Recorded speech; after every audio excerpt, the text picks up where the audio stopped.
You think that combination's safe in your mind, Stanford? We'll see what my new minion has to say about that. Triangulum, Entangulum, Viniforus Dominus Mentium, Viniforus Videntis Armium! Lick that elbow, lick that elbow! Like the infinite horizon, it eludes my grasp. Is that who I think it is?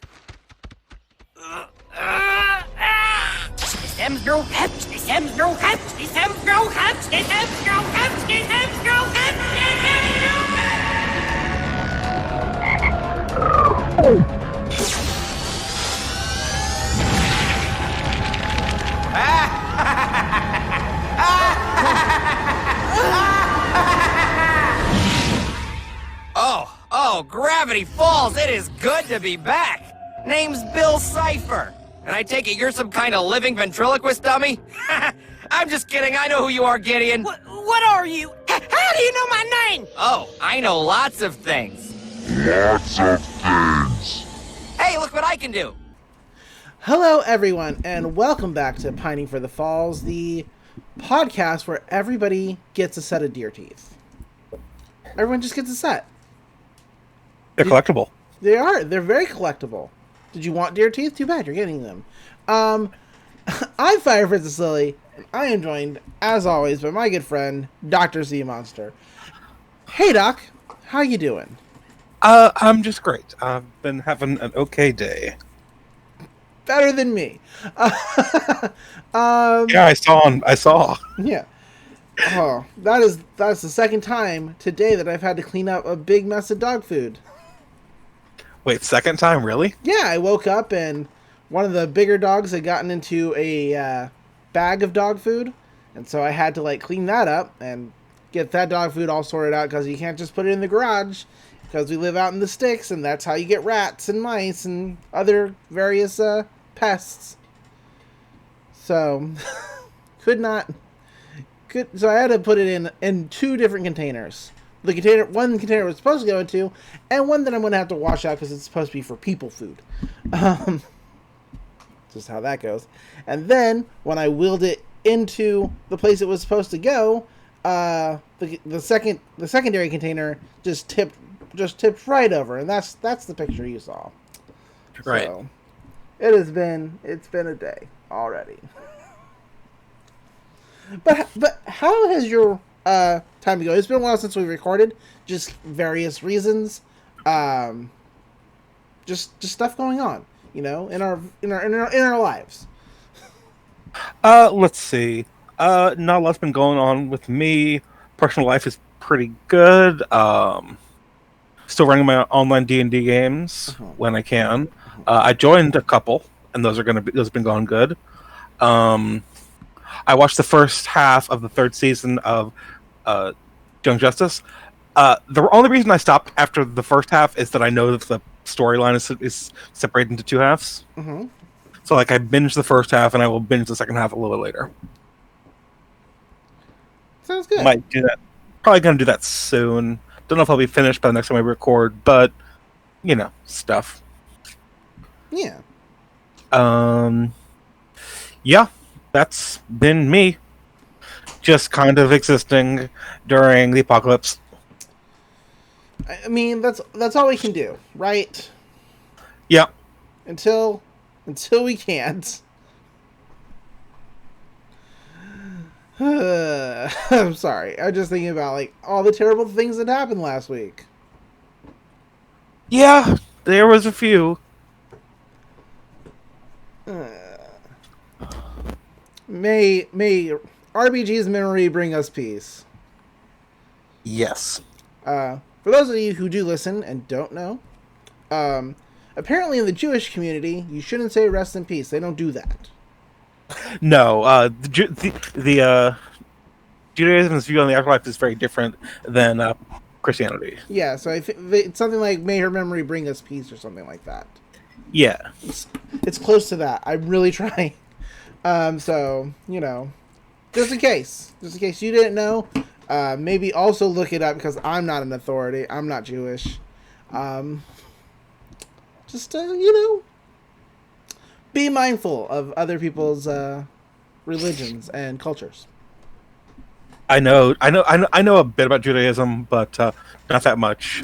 I worship giant primordial serpents, primordial serpent deities. So that's what I've got going on for me. Yeah. It's better than worshipping triangles. I'll tell you that. But they're equal. But I mean, the equilateral ones are okay. Like those make a kind of logical sense. What else has been going on? Anything else? Like,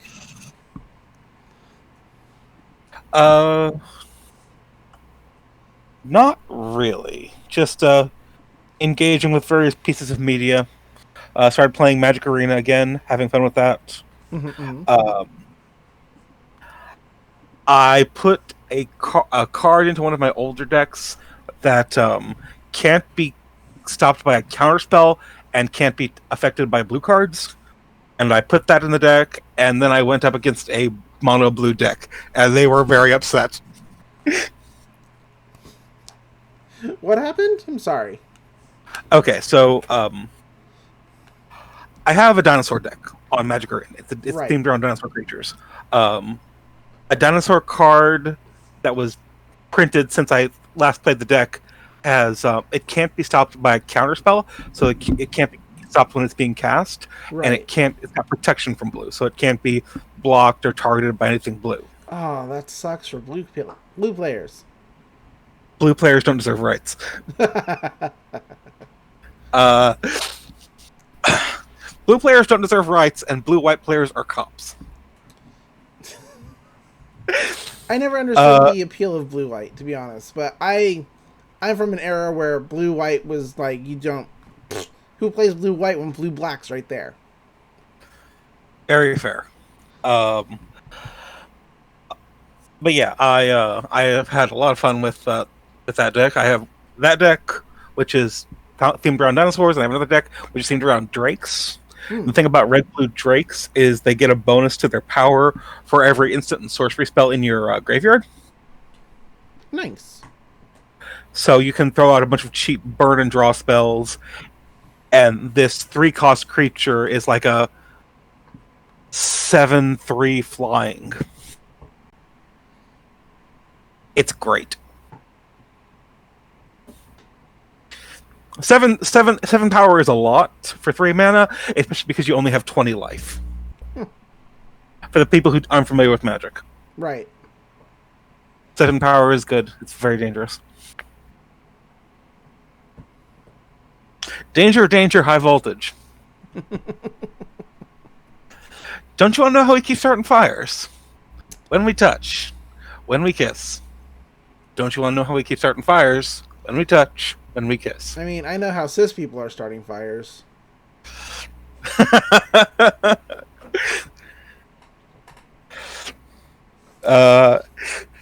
Yeah.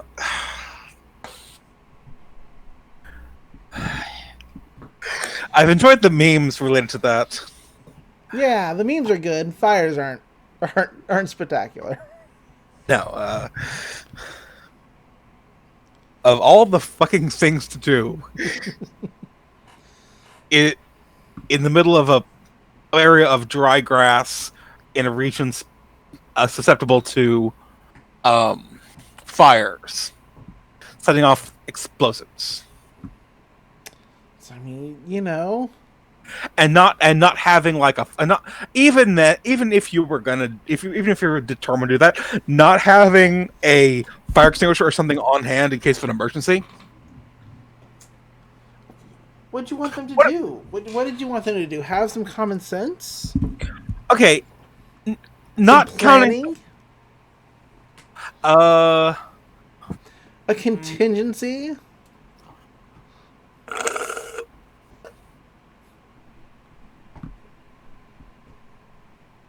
Yeah. Not even counting the danger of like a brush fire. What had happened if that exploded on like a person and a person caught fire, Right. and you have no fire safety things on hand? Because like there's a difference between setting off a bottle rocket out in your front yard and setting up an explosives. course, we don't have to worry about that where I live because I live in the swamp where it is always wet.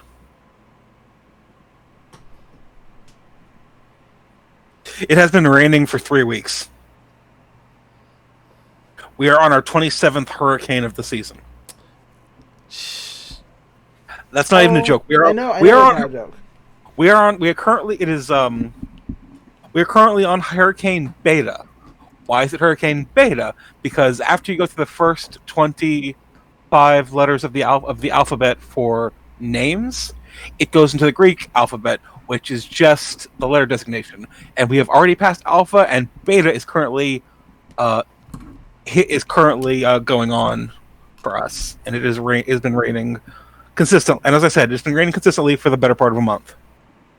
I don't really mind. I like the rain, and I'd rather have cool, comfortable rain than like miserable heat. But it's a lot. It's a whole lot.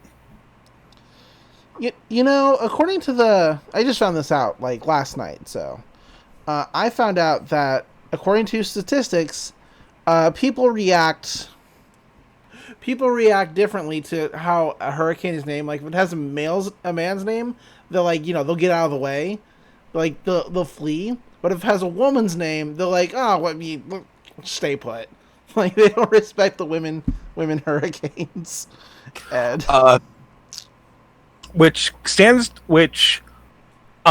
If your city's actually been fucked up by a hurricane, that shouldn't, that logic shouldn't stand, because Houston has had some bad shit happen to it from like Allison and Rita. Yeah, right? Like Harvey is the worst we were ever hit, but like the female hurricanes aren't nicer. They're not nicer. I just think it speaks a lot to our society. It reminds me of that John Mulaney routine about the subway. I do not know that routine. He's got this brief routine about the subway, and the thing about the subway in New York is that there's 2 announcement voices. There's a male voice and a female voice, and the male voice gives instructions, but the female voice gives information. The reason being is that studies have shown that people will take instructions from a male and information from a female.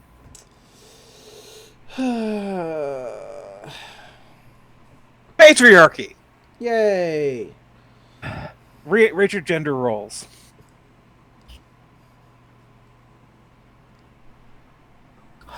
How about you?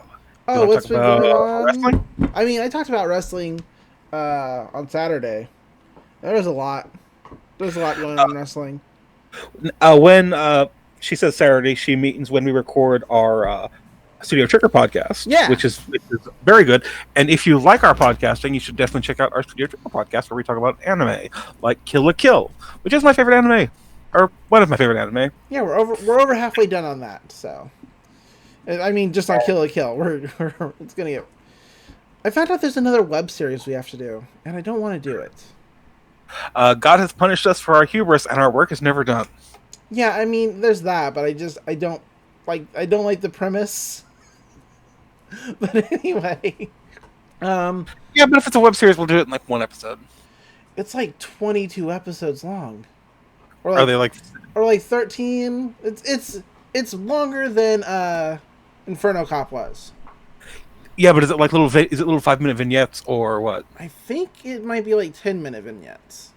Okay, well that'll be a thing. At least it won't be as bad as the thing we're going to have to deal with in about 3 years.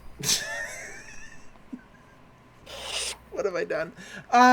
Okay. But this podcast is about Western animation. This is. What have I been up to? Well, wrestling's been super fun. Watching Thunder Rosa didn't win the women's title like I really wanted her to. If you don't know, Thunder Rosa is somebody who I personally, other people have too, but me personally, I have been begging AEW like months on months to just let her come in and have a match with Shida, because Shida made her title an open challenge, but they haven't taken advantage of that at all. Like, she's had since she's stated, I have an open challenge. She's had one match.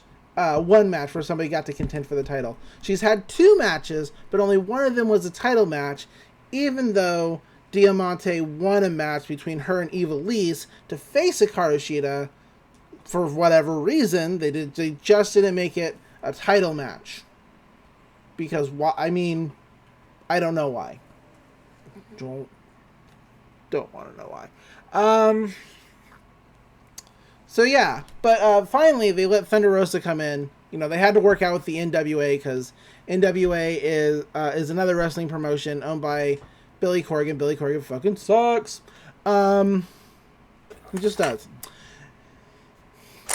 If that name sounds familiar to you, he is the lead man for the Smashing Pumpkins.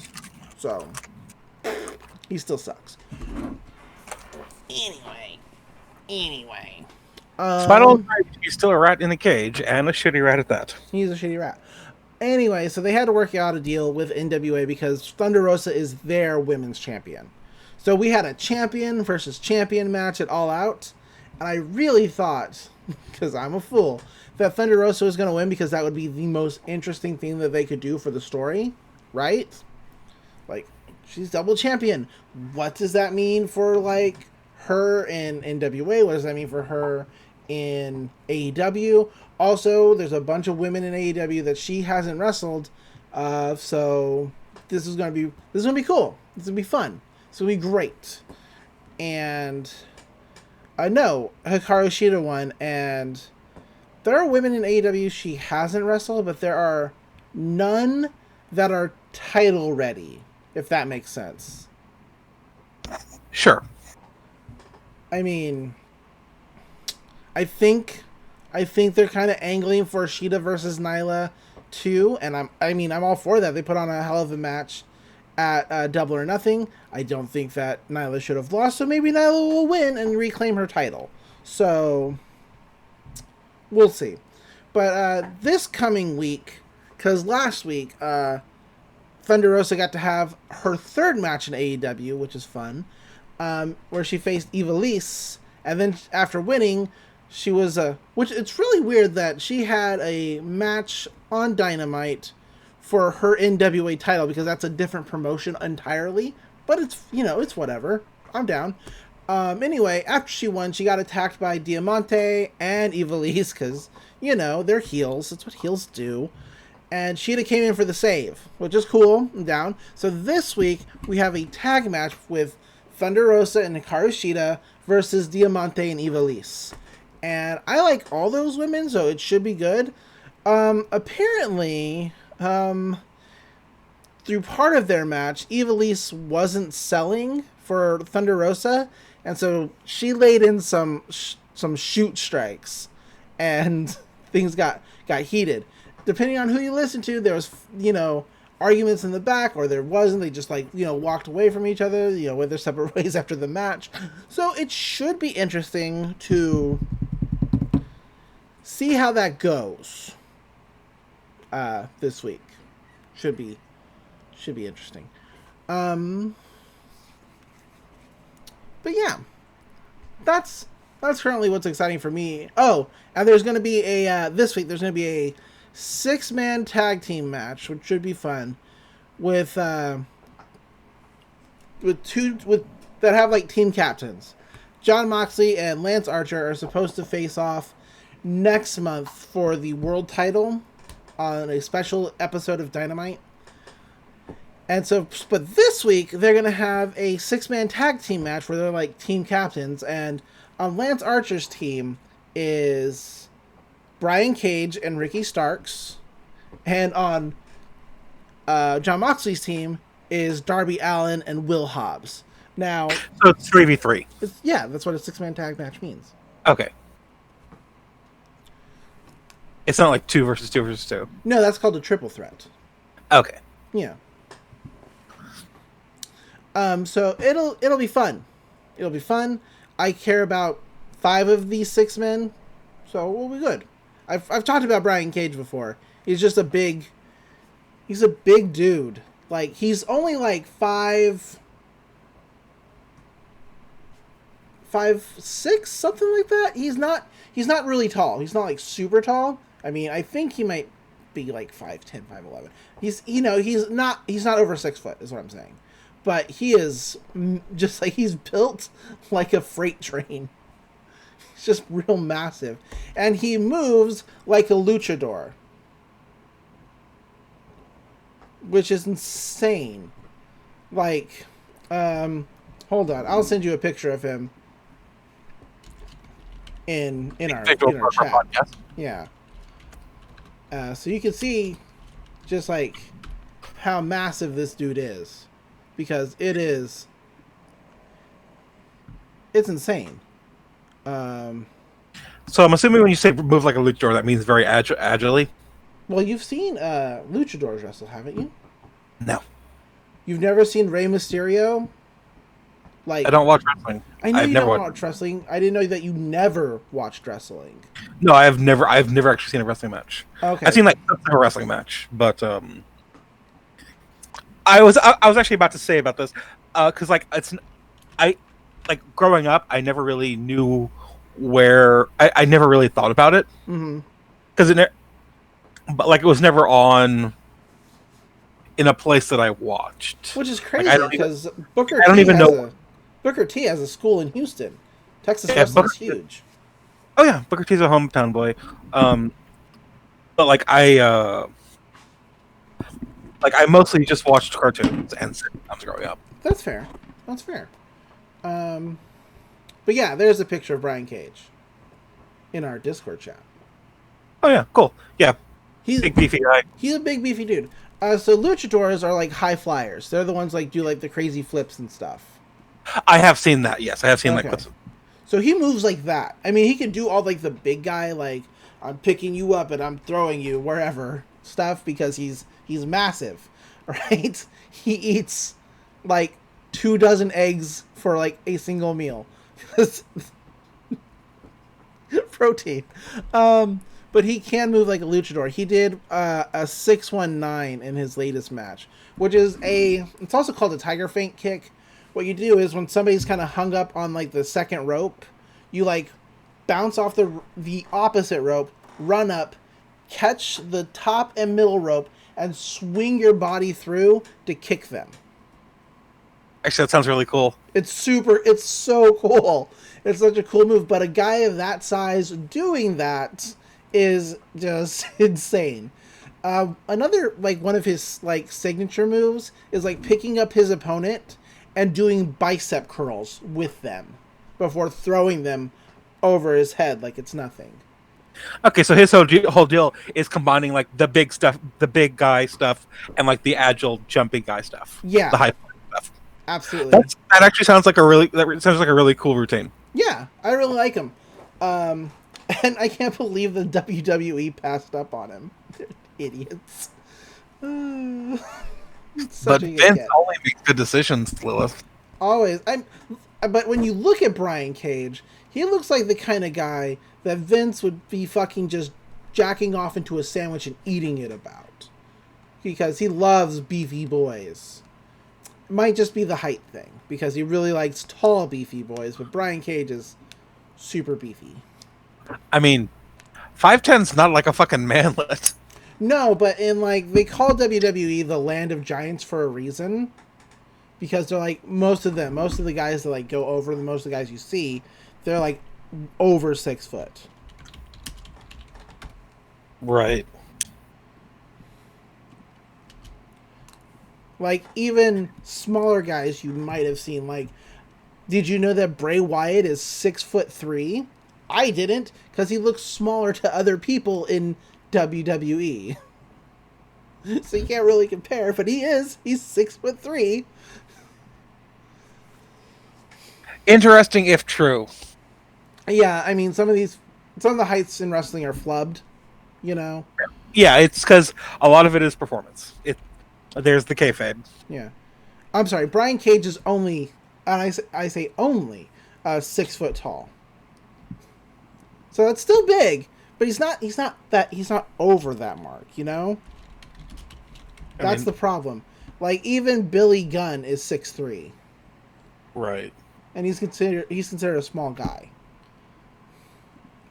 Like the Undertaker's 6'10", if you need like a reference point for how much taller. Like, everybody knows who the Undertaker is. Yes. Okay. He is the lich who used to be a biker. Okay. He started as a lich, then he was a biker, and then he was a lich again. No, then he was a lich biker. All right, lich biker. Forgot the lich biker face. Hey, that's how he went out. He ended his career in a cinematic match, which Vince hated, and he went out as the American Badass. He was still the dead man. Okay.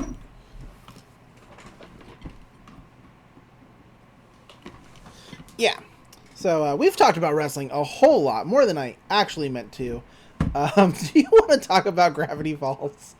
I would love to talk about Gravity Falls. This is one of my favorite episodes. This is my favorite episode of season 1, and one of my favorite episodes of the entire series. So I'm looking forward to it. Yeah, this is apparently a part 1 of a 2-part special, but we only watched the first part, which we'll have to remember to watch all of Weird Mageddon at once. Maybe the thing about the Gravity Falls multiple parters is that they're technically multiple part episodes, but they're also standalone enough that you can just watch them. Yeah, but I feel like Weird Mageddon, you need to watch all at once. I feel like that's one big episode. Yeah, there's a 2-part episode. There's another 2-part episode in season 2 that we can probably do as 2 parts. But yeah. For Weird Mageddon, which is the series finale, right, we should probably just do one big episode. Yeah, that's what I'm thinking. Anyway, we watched episode 19 of season 1, Dreamscapers. Dreamscapers. Dreamscapers. There we go. Such a dumb name. Really good episode. It is our introduction to the angry Dorrito himself, Bill Cipher. We'll get into that. So, we open on a rainy day in Oregon. Go figure. The twins are playing Battleship, and Dipper's trying to, sink Mabel's boat. He guesses B5. She's like, yes. And she's making a cat face. She's just making a cat face on her board. And he's like, I don't think you're playing this right. Stan calls him down, and he's laughing at the TV. He's like, you need to laugh at this with me. And it's a commercial for Lil Giddeon's Telepathy Hut. You know, it's Lil Giddeon. He's singing a little song, wank. He's a child psychic. Like, Gideon. It was like, remember when I wouldn't date him and then he tried to destroy us? And Stan's like, he's always trying to, get into the Mystery Shack and get the deed. And everybody at the Mystery Shack is basically going over their grievances with Gideon. Zeus ends it as like, yeah, our mutual bond of hatred brings us together. The family that dunks together stays together. Yeah.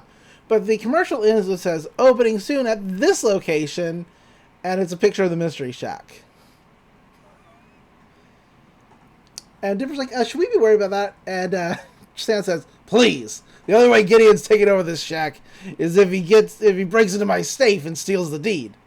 And then there's a window crashes. And everybody's like, you mean like right now? And we go into Stan's office, and Gideon is just trying all kinds of combinations. It's really funny. It's like, you'd think he would just, know where to, you think he would come in with the knowledge of the safe, but he's like, 38? Oh, no. 41? Oh, heavens to Betsy. They're like, Gideon! He's like, well, Stanford, my arch nemesis, he says, we've entered a dangerous game of cat and mouse, but the question remains, who is the cat and who is the mouse? No, who is the... Yeah. He gets cut off by Grunkle says, like, Zeus, get the broom. And he's like, no, not the broom! And Stan just beats on his child with the broom. It's really great. But as he's running out of the ring, he's like, "Mark my words, Stanford. One day I'm going to get the combination. I'm going to steal that deed, and you'll never see the Mystery Shack again." He's like, "Yeah, good luck, bucko." Giddeon is just very upset. And we cut back over to looking at the deed for the Mystery Shack. The property belongs to Stanford Pines. Which is weird. That's weird, right? Because... because he's not... Okay, never mind. Almost spoiled something. Anyway, Stanford Pines owns the shack. That's right. And he puts the deed in the thing. He's like, "You'll never get the combination because it's in my brain." Giddeon is looking through the window. Yes. Well, the thing is, only Giddeon ever calls him Stanford. Yes, very true. So it's a little weird to see him referred to as Stanford. Right, but only because we know what we know. We'll get to that later. Yeah. But Giddeon, in the rain, proclaims, "Your brain isn't as safe as you might think, Stanford Pines," and pulls out the second journal. He's like, "It's time to unlock the journal's greatest secret." And we zoom in on a close-up of a triangle in a top hat, bow tie, and a single eye. Razzle Dazzle Dorrito. Razzle Dazzle Dorrito. You know what's the best part about Bill Cipher to me? What? Is that the fandom, parts of the fandom were like, "Oh, that doesn't mean anything. The triangle, the wheel, does not mean anything at all. That's just Alex messing with you." Idiots. But then we go to the title sequence, which we are skipping, but I'd like to remind the audience, right at the very last scene of the opening is the triangle man with the ring of symbols around him, and we're about to find out what that means. Yeah, absolutely. Well, we're going to find out who the Triangle Man is. Yeah, right out. But we cut back in on the Mystery Shack, and everybody's lazily watching TV. They're watching a movie called Grandpa the Kid. It's got okay. It's a Western. And so it's like, I can relate to this. It was like, why can't we all watch a movie that we'll all enjoy, like Dream Boy High, where love is on your permanent record? And like, oh, boo, boo. It's like, you'll learn to love it. Zeus runs and he's like, "Dudes, there's a bat in the kitchen."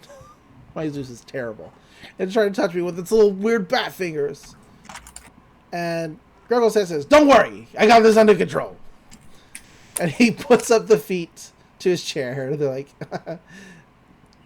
and he says, "Dipper, go take care of it." And Dipper's like, "What? Why can't Mabel do it?" He's like, "'Cause life ain't fair. Now find a bat and beat it." And so I can watch TV. He's like, "Grunkle saying you always make me do the dumb chores. I'm putting my foot down this time." He's like, "I said do it. Do it now, kid. Now." And so they face off sort of like in a Western style with, the Western music playing in the background. And they growl at each other until Dipper gives in. So Dipper arms himself with a pot and a spoon. And Mabel walks up and says, "Hey, just remember, the bats are more afraid of you than you are of them. It's okay." Or maybe I'm thinking ducklings as Dipper walks into the kitchen. I have to wonder how dangerous a bat actually is, since real life bats are small and harmless. Yeah. But this is Gravity Falls, so the bat could easily be like 6 feet tall and trying to steal your wallet. Yeah, absolutely. But we're treated to Dipper screaming as his hat and various other objects come flying out of the the kitchen, just for me able to chuckle and go, "Ducklings, quack, quack, quack, quack." She amuses herself. It's good. So we cut back over onto Dipper. The bat is probably gone, but he is being bandaged up and being treated for various wounds. And he's like, why does Uncle Stan always pick on me? Think about it. The more painful or difficult the chore is, it's the more likely that I'll have to do it. Why doesn't he pick on you guys? And Zeus is like, Dipper, Stan's personality is one of life's great mysteries. Like, whether or not it's possible to lick your own elbow. And Mabel breaks the conversation by saying, I bet you can. He's like, I bet I can. And they just kind of walk away trying. And Dipper's like, God, just sometimes I feel like Stan hates me. To Stan saying, hey, the sink is clogged. Dipper, get in here and fix it. And he's like, ugh. And he shoots a picture of Uncle Stan with a Nerf gun. Meanwhile... Sorry, a Nerf gun. Huh? A Nerf gun. A Nerf gun. Because, branding. Meanwhile, we cut into the woods, where Giddeon has set up a circle with candles, a picture of Stan, and he's reading the journal. He's like, you think your combination is safe in your mind, Stanford? Well, we'll see what my new minion has to say about that. And he starts speaking a spell which starts with Triangulum Intangulum. And then some other made-up Latin. It's actually accurate Latin. It's actually semi-accurate Latin. Oh, is it? But it's mostly. But like it doesn't. Let's see. According to the wiki, it's triangle. I invoke you. I come to the defensive barrier of the mind. I will see the barrier destroyed. Huh. Neat. All the Latin in this episode is real Latin. It's just that it varies on whether it means anything or not. Right. So the invocation of Bill is actually like meaning something, but there's some of the Latin later is gibberish. Right, the one we'll get to it. But we smash cut over to Mabel and Zeus, who are still trying to get Zeus to lick his elbow. It's like, lick that elbow, lick that elbow, and Zeus is like grasping the infinite horizon. This seems impossible, or something close to that. Like the infinite horizon, it eludes my grasp. Yes, that's it. Thank you. But that's when Giddeon laughs in the distance, and Mabel's like, is that who I think it is? Very exasperated. But they come back to Giddeon, and he is now just chanting, I believe, backwards, is what he's doing. Yes, like, which is... Bill's chants are backwards. And what he is chanting backwards is backwards message. Right. No, literally, it's just saying backwards message. Yeah. You're saying backwards message over and over again. But it's chanting. And everything slows down. Time comes to a stop. Which, it's really weird that Zeus and Mabel don't come to a stop like that. But the trees all have eyes now. Yeah, for this entire sequence, the knots on all the trees in the clearing are shaped like eyes. They are.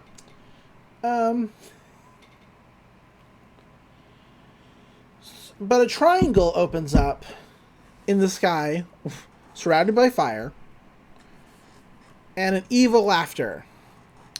And we get our first look at Bill Cipher. He's like, oh, Gravity Falls, it's good to be back. My name's Bill Cipher. What are you some kind of living ventriloquist dummy? I'm just kidding.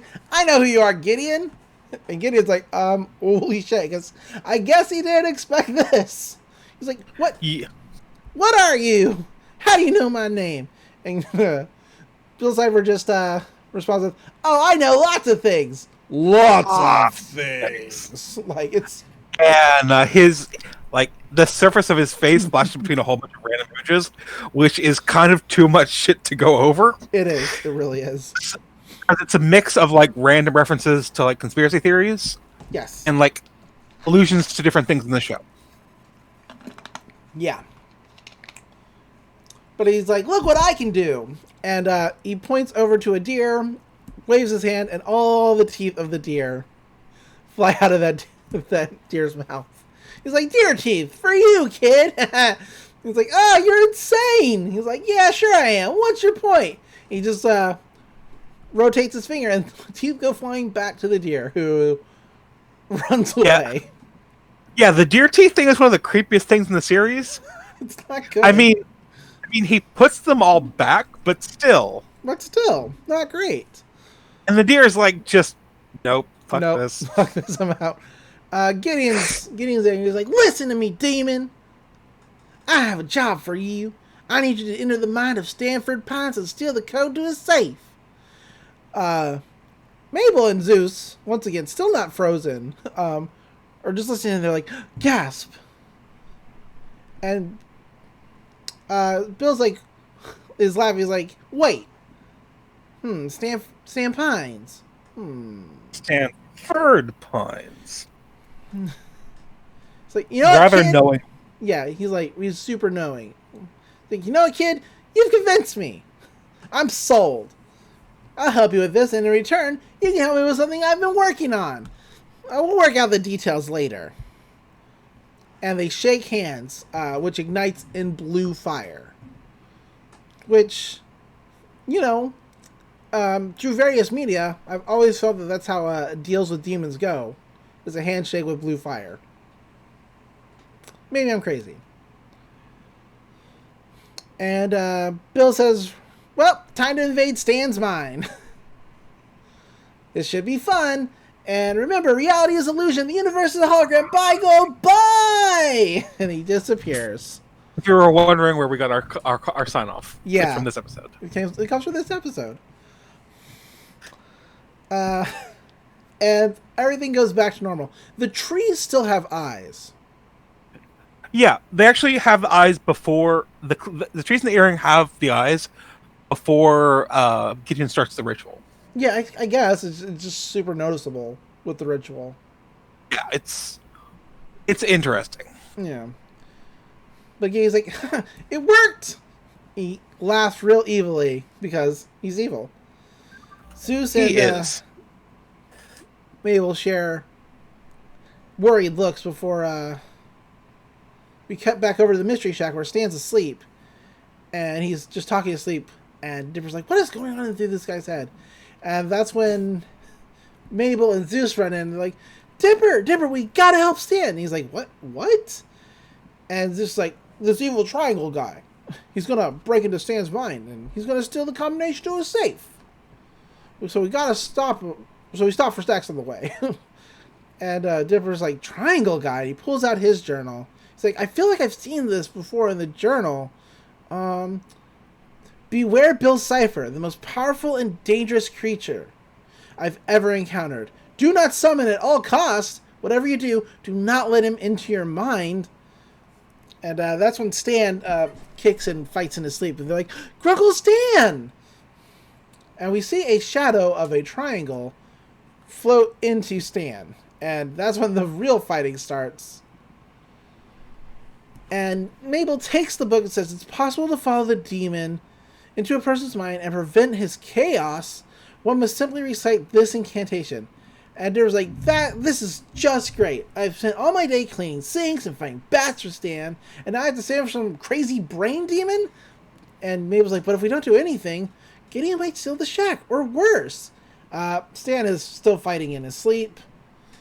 And Dipper's like, "All right, fine. Get ready, guys, or whatever. We're about to venture into the most horrifying and disturbing place that any of us have ever been.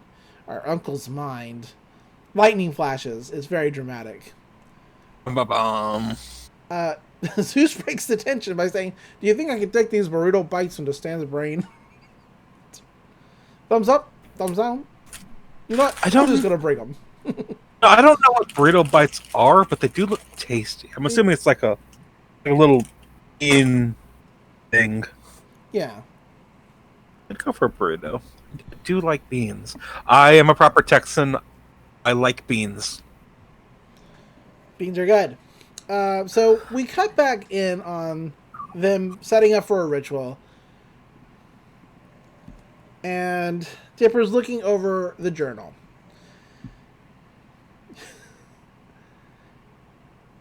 And he's like, "Okay, guys, in order to save our uncle, we're going to have to follow that dream demon into his mind. And Zeus is like, I wonder what Stan's thinking about right now. And he starts working Stan's jaw like a puppet and says, I love Zeus like a son. It's really funny. He's like, Zeus, this is serious. He's like, oh, sorry. But Zeus is very attached to Stan. He's like, very. Stan tends to keep him a little bit at arm's length, but like, Zeus really cares about him. He does. He really does. Dipper's like, come on, let's do this. And so they all touch Stan, and that's when Dipper recites the real Latin bogus spell. It means nothing. Okay, it's mostly so unlike the previous incantation, this one is mostly just a repetition of Magister Mentium, which means Master of Minds, which makes sense for the spell, but the rest of the words are just common Latin phrases in English, like magnum opus, habeas corpus, and inceptus nolinus overatus, which is Inception by Nolan is overrated. That's really good. I mean, Alex Hirsch. I do like Inception, but I liked it the first time I saw it when it was called Paprika. Right. It's a shame that Satoshi Kon didn't make any more movies for Hollywood to rip off. Because if you don't know, Paprika heavily inspired Inception, and Black Swan was heavily based on Perfect Blue. And I'm sure that if he had not tragically died, Hollywood would still be ripping off his films to this day. I mean, probably. But so we cut back in, we cut to Zeus, Dipper, and Mabel sitting inside of a gray scape. It's gray. There's nothing going on. And they get up. They're looking around. There might be trees in the background. And it is... We finally see what they're looking at. It's still gray, but it's like a really hazy, fuzzy, out of focus mystery shack that has too many roofs. It has too many roofs. There's also like a car floating... the golf cart floating in the back, and an 8-ball for the moon. It's real creepy. Honestly. Yeah. Not fun. But it's like all over TV set. There's a broken swing set. Just chairs and school desks with vines growing over them. It's a real horror show. It's very atmospheric. It's very atmospheric. But they're like, okay, guys, come on. We gotta be on the lookout for the triangle guy. If only for Bill Cipher to float behind him. He's like, yeah, look out for the triangle guy. They turn around. They're like, it's him. It's the guy. He's like, you leave our uncle's brain alone, you isosceles monster. Which is really good coming from Mabel, honestly. Yeah. She goes to attack Bill Cipher, leap against him, or leap at him to tackle him. Instead, she dives into him. He looks at a pocket watch for all of a second before spitting her back out. And she's like, I got you. What? She's like, and so Bill Cipher says, Stan's family. We meet at last. Question mark, shooting star, pine tree. I had a hunch that I just might bump into you. And he fires a laser from his finger, and it goes straight through Dipper. He's got a giant hole in his torso, and Mabel plays around with it. Even though Dipper is, like, horrified. It's like, Mabel, stop it! What do you want with our uncle's mind, anyway? He's like, oh, just the code to the old man's safe. Inside of the shack is a maze of thousands of doors representing your uncle's memories. Behind one of them is a memory of him inputting the code. I'll just need to find that, and Gideon will pay me handsomely. And Mabel's like, not if we stop you. To which Bill Cipher says, ha! Fat chance! I'm the master of the mind. I even know what you're thinking right now. And Mabel's like, that's impossible. No one can guess what I'm thinking. Only for Bill Cipher to blast in the boys from High School Dream Boys to life. I forget their name. They're gonna say them right here by here. It's like Xyler and Kraz, who are both radical and bodacious. they're both radical and bodacious, but they're like, "Whoa, bro, where are we?" And only for the other one to respond, "We must be in heaven, because I just saw an angel." And he's pointing at Mabel, and Mabel's like, "I'm never letting go of your leg." Bill Cipher's like, "Face it, you're out of your leagues, kids. You might as well turn around now before you see something you might regret. Later, suckers!" And he flies into the Mystery Shack. Whew. Jerry's like, "All right, we're going in. Mabel, can we leave those guys out here? Looking at them hurts my eyes." Very sparkly. Very sparkly. And Bill's like, "No, they can help us." And Xyler and Kraz like, "Totally. Arm thrown." They link their arms together for Mabel to ride on. And Mabel's like, "Oh." Zeus tries to help out Dipper. He's like, "Arm thrown, dude. Arm thrown." He's like, just kind of crab walks at Dipper. Dipper runs away screaming. It's pretty good. But they walk into the Mystery Shack, and Kraz and Xyler are too much for me, honestly. They're like, "Radical!" And Xyler's like, "I also think it's radical." And so they're walking through now, and Dipper's looking around, and a bat with Stan's head flies by saying, "No refunds! No refunds! No refunds!" And we're looking through just doors. Once like there's a box labeled fear, a door labeled hope, and then a door leading to a bunch of other doors that say memories. So this we get a lot of clips of Stan here. They're all soundless, but you can see them. And Zeus is like, "Whoa, look, all of Stan's memories." And Dipper's like, "Great, I'm sure there's plenty of memories of Stan bossing me around. Can't wait to see more of that." I was like, "Come on, Dipper, we gotta find that code before Bill does." Sonic and Crash are like, "Mabel's talking, so rad." It's so dumb. So Zeus is like, "Let's get searching." So they all split up and they start looking around. Dipper opens the door, and it's Stan in prison in Mexico. I only can assume it's Mexico. Colombia. I was about to say, or Colombia. And he's like, "Jorge, Rico, you two are the best Colombian prison friends a fellow can make." Only for one of them in Spanish to say, "I hope he dies." Is that proper Spanish? I don't know. I'm not listening to the audio. So Oh, that's right. Sorry. yeah. Zeus opens the door, and it's Stan trying to like hawk a vacuum cleaner. It's like, "Sir, would you like to buy a Stan vac? Stan vac, it sucks more than anything," which is really great.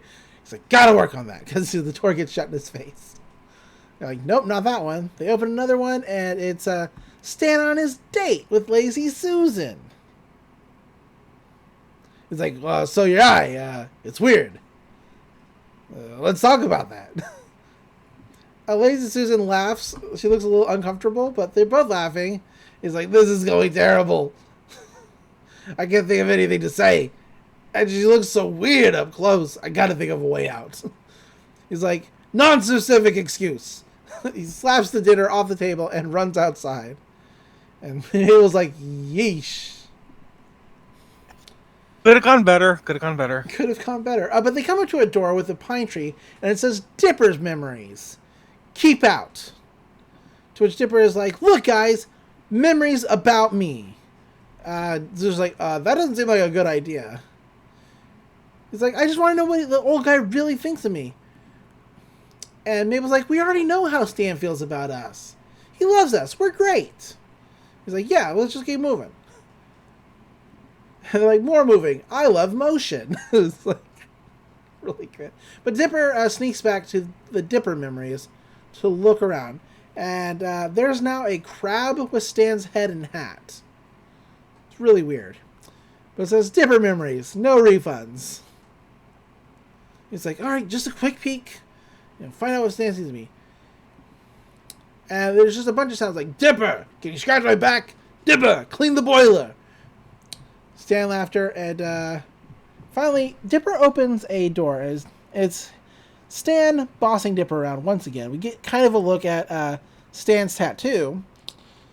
But Stan's like, no buts. Now go chop that firewood already. And he hits Dipper with a newspaper. And it's just like, dude, Stan, I mean to ask you. Why are you so hard on Dipper all the time? It's like, look, Zeus, I want to let you in on something. You want to know what I really think? And they start whispering. And we hear something.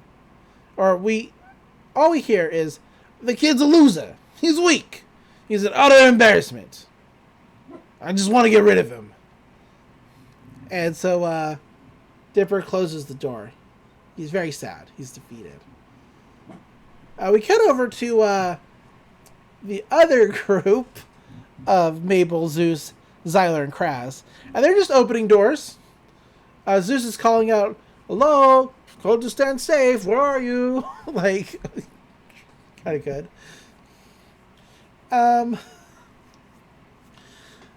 don't know if this is Xander or Kraz, but one of them, the blonde one, says, opening and closing doors is fun. And the other one says, I can do it also. But Zeus opens the door of Stan hitting in the code to the vending machine and walking behind it. He says, if people only knew the truth. And that hidden behind this vending machine, I secretly have only for Zeus to say boring and close the door, which probably really upset a lot of people when they first watched this. Because it was one of the big mysteries. So, Mabel finds one that says top secret. And she's like, I got a good feeling about this store. And it's Stan. He's standing in the bathroom. Just his boxers, his hat, no shirt. He's like, hey, Mr. Dummy. And he's making his stomach talk, and he's like, hey, Stan. He's like, are you hungry? He's like, yes. Eat your crackers. And so he's like feeding crackers to his stomach by making his stomach munch down on them. Everybody does weird shit like that when they're in their private, but like we're not really supposed to talk about it, right? And Mabel's like, "Oh God, yeesh, everybody looks real bummed out by having seen that." She's like, "Okay, we've been searching forever. What if the triangle guy finds the memory before we do?" And Mabel's like, well, if we want to find Stan's memory, we gotta think like Stan. And he's always hiding stuff, right? Yeah, like how he hides his arrest warrants under that rug in the gift shop. And Mabel's like, Zeus, that's it, look! And there's the rug. And they pull it away, and there is a door. And they're like, oh, this might be it.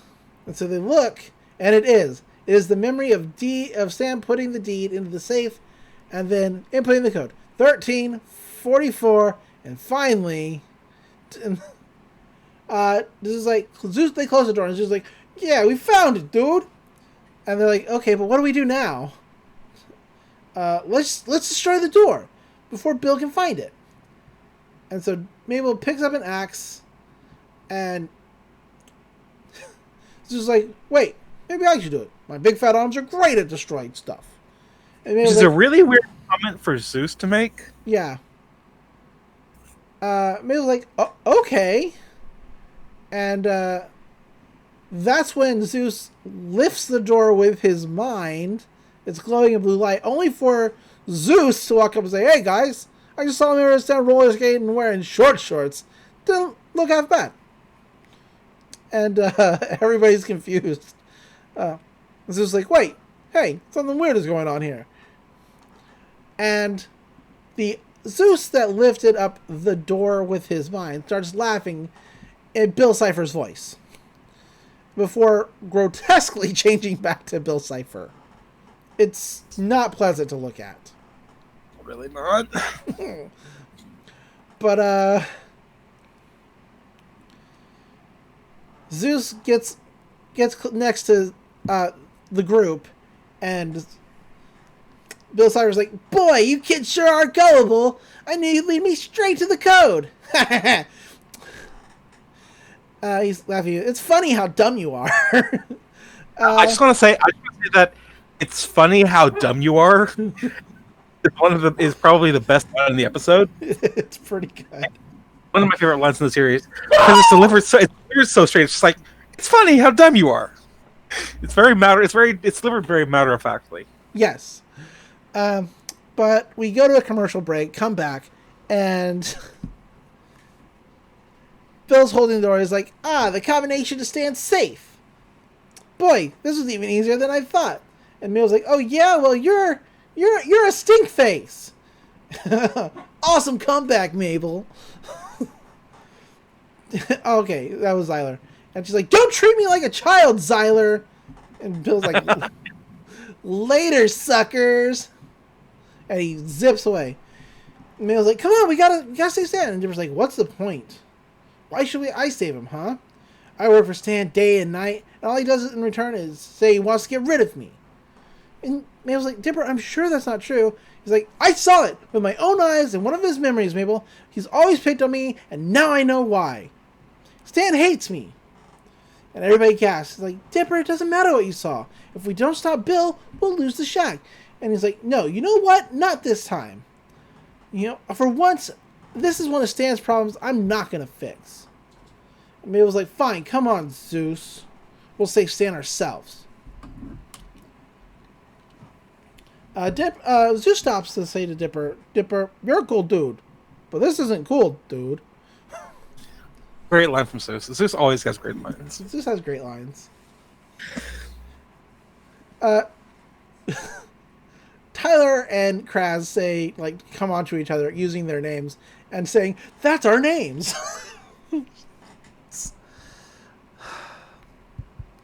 It's they're too much for me. I can't handle it.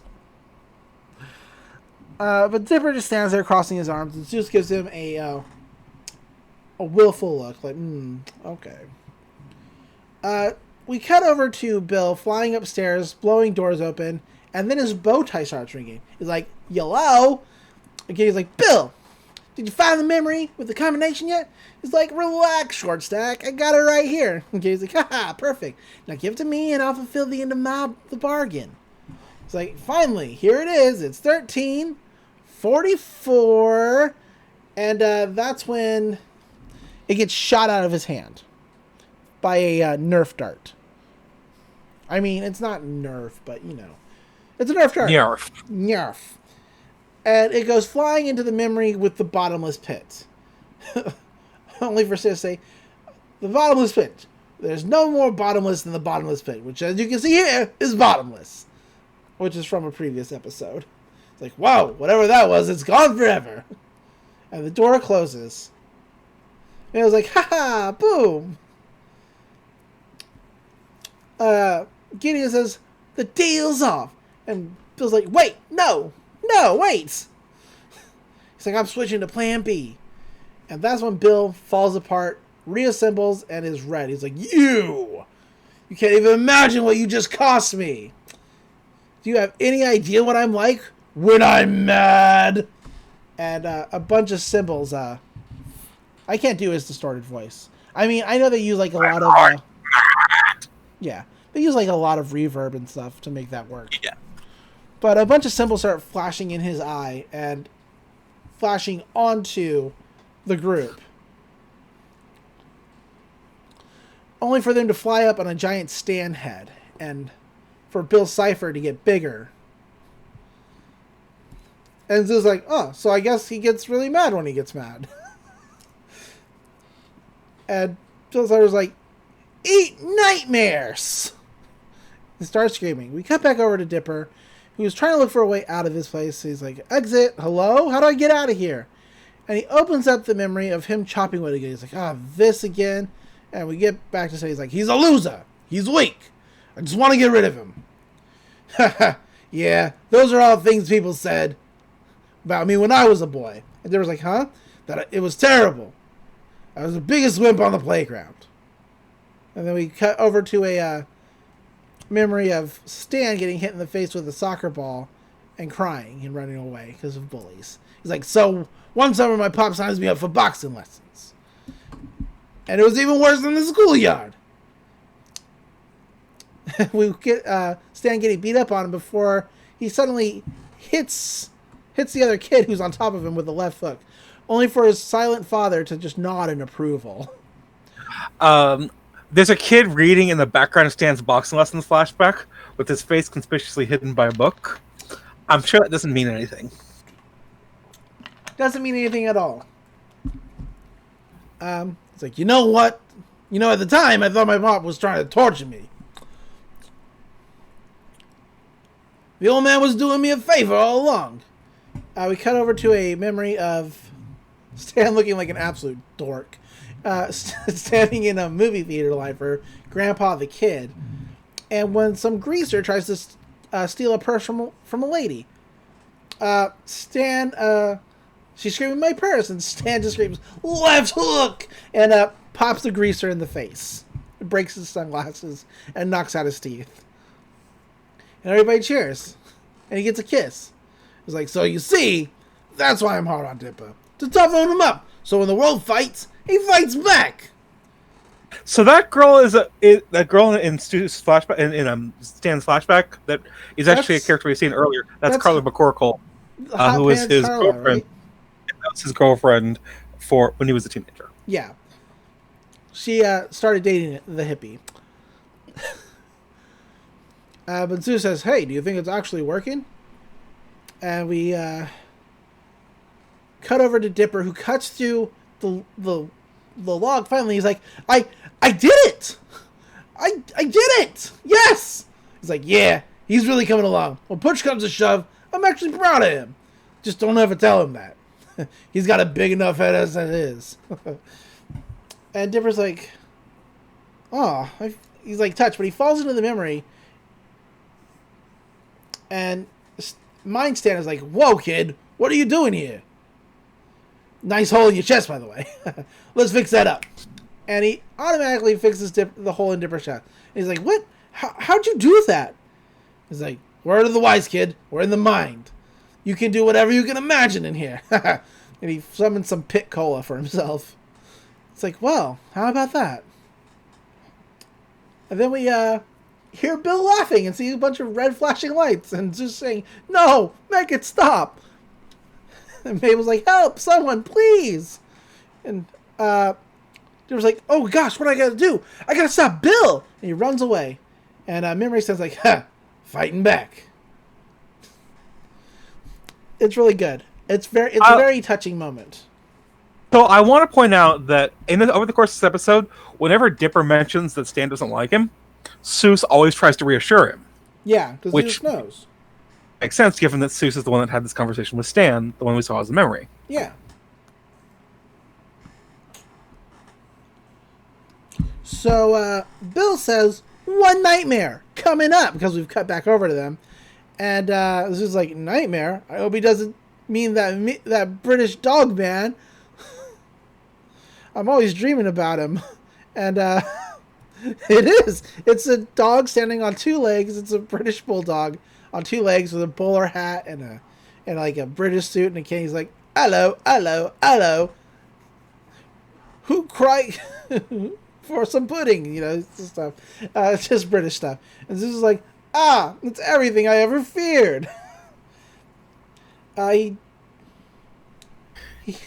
Sorry, it's really good. Yeah. But he hits Mabel with a beam, and she turns quote unquote ugly. She's like, my cuteness.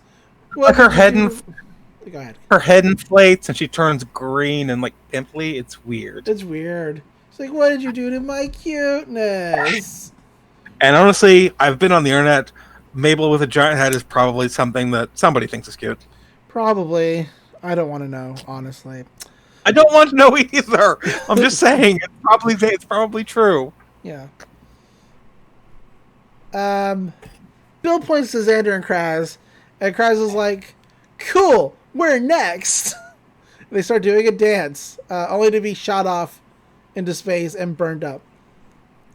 Mabel runs to the edge, is like, my dream boys. But go on.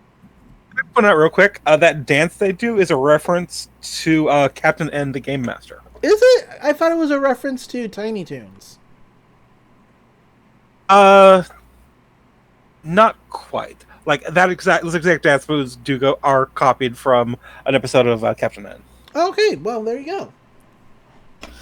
Because it's hard to miss because it's very distinct, like weird, like floppy white people dancing. Oh yeah. Okay. Yeah, I see it now. I just always got the Buster Bunny vibes from Kraz. Yeah, I remember that episode. So Dipper's like, I'm sorry, not Dipper. Bill's like, and now to finish you off once and for all. He charges up his finger to blast them, only for Dipper to show up like in a blue anime aura. It's pretty good. He's like, hey, Bill. He's like, nice bow tie. And he blows a hole straight through Bill Cipher with his laser eyes. He's like, guys, I just learned that you can conjure whatever you conceive of in Crackle Sand's mindscape. And they're like, huh? Just think of cool fighting stuff and it'll happen. Like this. And he blows up the British Bulldog. And just like, he's dead now. He's dead now. And Bill Cipher's like, what? Who told you that? Don't listen to him. And Mabel's like, we could do anything? And she makes herself cute again. She's like, have kittens for fists? And she has kitten fists, which she shoots out at Bill Cipher. It's cute, but horrifying. It's awful. Yeah. But this is like, oh man, this is like anything, huh? Zeus loves stomach beam stare. It's really good characters reference. Zeus does the Care Bear stare. It's Does just the Care pretty Bear great. stare. It's good. Bill gets knocked off the arena, and he fixes himself before like summoning an eye cannon. Mabel summons hamster ball shields for everyone. The beam bounces off of them and hits Bill Cipher in the eye. It's like, ah, my eye! Ah! And she says, rise, Zyler! Rise, Kraz! Who are now playing a guitar and synth drums. And Bill's like, no, not synthesized music, it hurts! And Dipper's like, now to imagine your worst nightmare. A portal out of Stan's mind. He's like, come on, everybody, do it. And they all think real hard, summon a portal under Bill. And Bill's like, no! And he just cuts the mindscape. He's like, you know what? I'm really impressed with you, especially the fat one. It's just like, he's talking about you, and he like his shoulders Mabel. He's like, so I'm gonna let you kids off the hook. You might come in handy later, but know this: a darkness approaches. A day will come in the future when everything you care about will change. Until then, I'll be watching you. The wheel pops up, spins, and Bill Cipher disappears. It's a lot. But everybody cheers like, yeah, he's gone. They start disappearing, and Dipper's like, oh, Stan must be waking up. And Mabel goes to Zyler and Kraz and says, will I ever see you again? And only for Kraz to go, in your dreams, girl. Zyler's like, good one, bro. Good one. They disappear. Back, and they wake up on the living room floor. It's like, yeah, we did it. And Stan's like, did what? What are y'all doing here? And why am I dreaming about two brightly colored and radical young men? But they're like, Grunkle Stan, you're okay. And Dipper goes in for a big hug. He's like, what is this? A hug? He's like, no. It's a chokehold. And he starts choking Grunkle Stan. The girl's like, not bad, kid. Not bad. It's very great. And Mabel's like, I'm just glad that Giddeon didn't get into the safe. I really love this old shack. Group hug, says Zeus. He's like, no. Oh, I never know the right time. That's when they hear a rumbling, and Dipper's like, "Hey guys, do you feel up?" And there's a big explosion for Gideon to appear through a hole and says, "Oh, I'm sorry, Pines family. Did I wake you?" but we defeated Bill. He's like, "But Bill failed me, so I switched to Plan B. Dynamite." Dynamite. It's good. Bill Gurgle says, like, "What, Bill? What are you guys talking about? Spoiler, Stanford. I got the deed. The Mystery Shack belongs to me. So get off my property, Daddy." Bring it around front. Okay, here's what I don't understand. Why did nobody tackle Gideon and just take the deed back from him? I don't know. Also, I don't know the legality of like physically holding a deed as long as if it actually works that way. I don't think it does. But Does it still have Stan's name on it? Yeah. Sorry. Okay.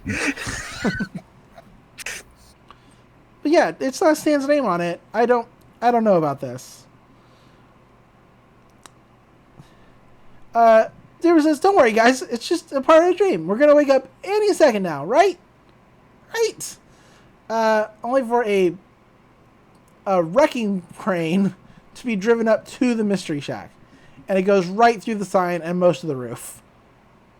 And they all gasp. Somehow they're outside now. I guess they ran out. But that's how the episode ends. The end sequence is a flowing river with the words "to be continued" on it. Pretty neat. I might think of something else for the end title for this show. But yeah, all in all, pretty good. Pretty good episode. Like it a lot. Yeah, this is my favorite season 1 episode, like I mentioned. Not just for the introduction of Bill, but because it's genuinely really funny in a lot of places. It has some great character moments. And I will admit to being a sucker for Mindscape episodes. Oh, it's real good. It's real good. Those kind of episodes are good. It's one of those things. It's one of those things that I always have a weakness for, like mirror dimension episodes. I am a sucker for mirror dimension episodes. Evil twin, backwards clone, all that hot nonsense. It's like my favorite shit in the world. Anyway, let's see. So it's a great episode. Yeah, so the cryptogram this week, once decoded, reads, "To be continued." But the original cryptogram was supposed to be next week, Xyler and Kraz, Bo Excellent Radventure. Well, that's a reference to Bill and Ted's Excellent Adventure.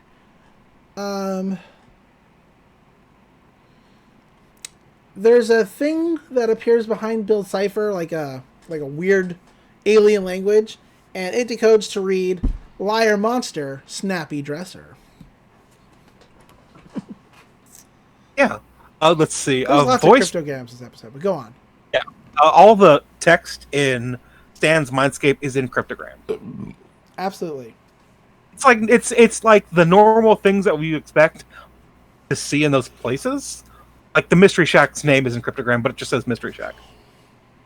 How about I do voice trivia? I haven't done voice trivia for a couple weeks. Hey, go for it. So for new characters this week, Alex Hirsch voices Bill Cipher. Yep.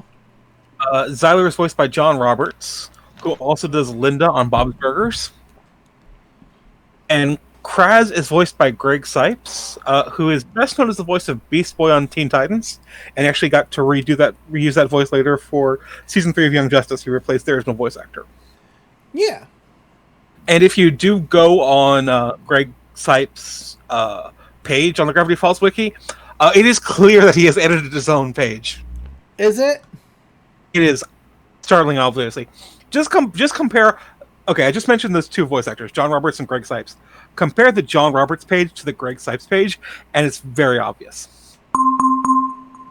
But there's like minor biographical details and stuff.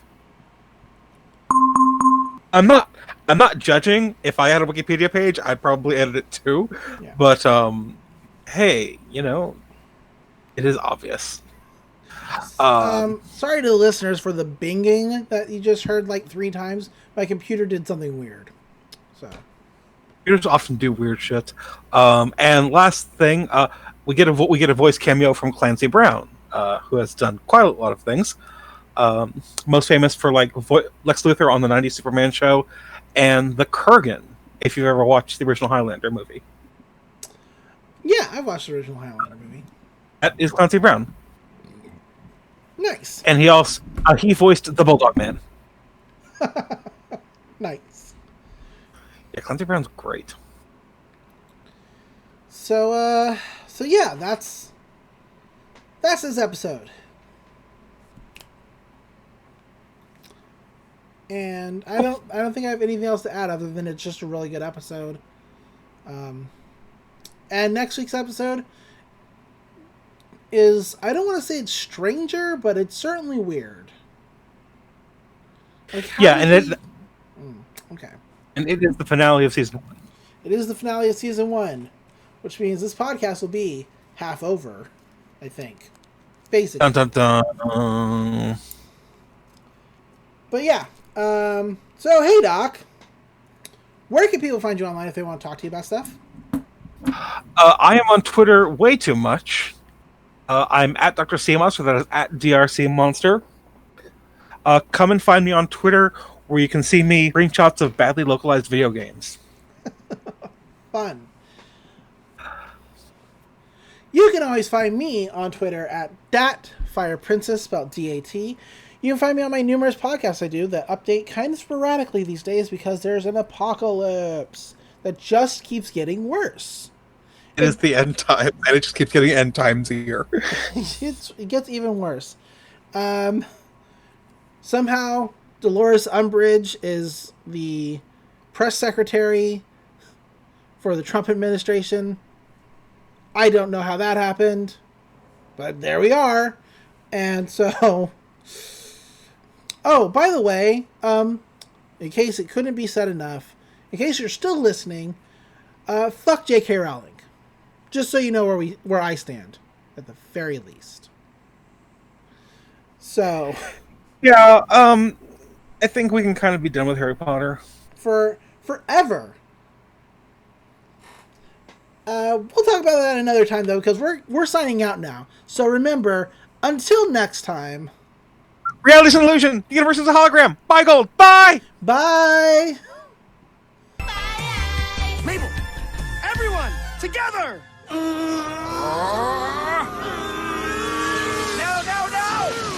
Enough!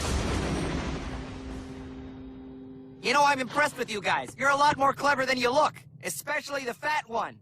He's talking about you. So I'm gonna let you kids off the hook. You might come in handy later. But know this.